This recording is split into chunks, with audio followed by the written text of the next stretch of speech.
Iran is on the clock to make a deal with the United States or possibly face obliteration of key infrastructure sites. President Trump today turning up the pressure on Iran while also remaining open to diplomacy. Every bridge in Iran will be decimated. Every power plant in Iran will be out of business, burning, exploding, and never to be used again.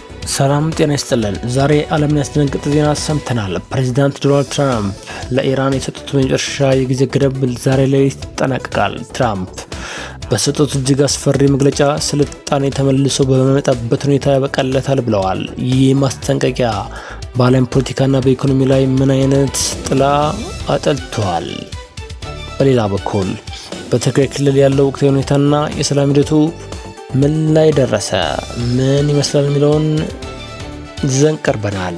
አብራችሁን ሁኑ። Bridge in Iran will be decimated. Every power plant in Iran will be out of business, burning, exploding, and never to be used again. Iran's neighbors are calling for de-escalation.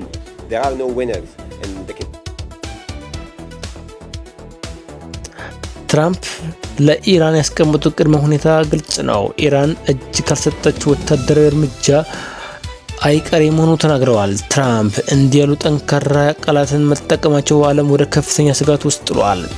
ትራምፕ ስልጣኔው ይሞታል ሲሉ የኢራን ወታደራዊና ኢኮኖሚ መዋቅር ሙሉ በሙሉ የማውደም ፍላጎት እንዳላቸው አመልካች ነው።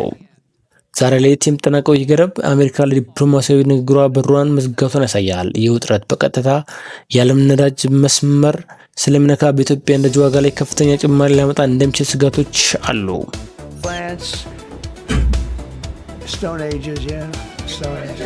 We have a plan because of the power of our military where every bridge in Iran will be decimated by 12 o'clock tomorrow night.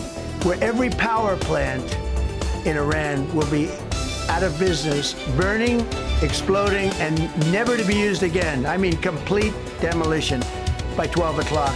And it'll happen over a period of 4 hours if we wanted to. We don't want that to happen.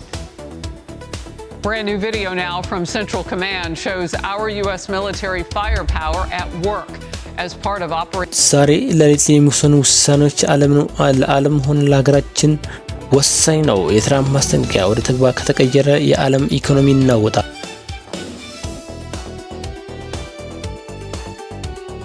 ሀገራችን ስንመለስ በሰሜኑ የሀገራችን ክፍል በትግራይ ክልል ዳግም ጦርነት ስጋት እንዳያገረሽ የሚያሰጉ መረጃዎች እየወጡ ይገኛሉ። የተባበሩት መንግስታት ድርጅትና የተለያዩ ዓለም አቀፍ ተቋማት በክልሉ አዲስ ግጭት ሊቀሰቀስ ይችላል በሚል ስጋታቸውን እየገለጹ ነው። ይህ ሁኔታ በአገሪቱ ሰላምና ኢኮኖሚ ላይ ምን አይነት ጫና ይፈጥራል?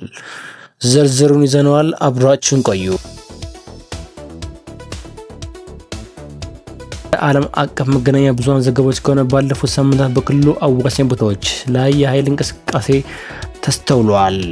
የሰብአዊ መብት ኮሚሽነር ቮልከር ቱርክ በቅርቡ በሰጡት መግለጫ በትግራይ ክልል ዳግም እያገረሸ ያለው ግጭት ወደ ከፋ ቀውስ እንዳያመራ አሳስበዋል። በክልል ደቡባዊና በደቡብ ምስራቅ አቅጣጫ እንዲሁም በአፋር ክልል ጋር በሚያዋስኑ አካባቢዎች የጦር መሳሪያዎችና የሰራዊት እንቅስቃሴዎች መኖራቸው እየተነገረ ነው።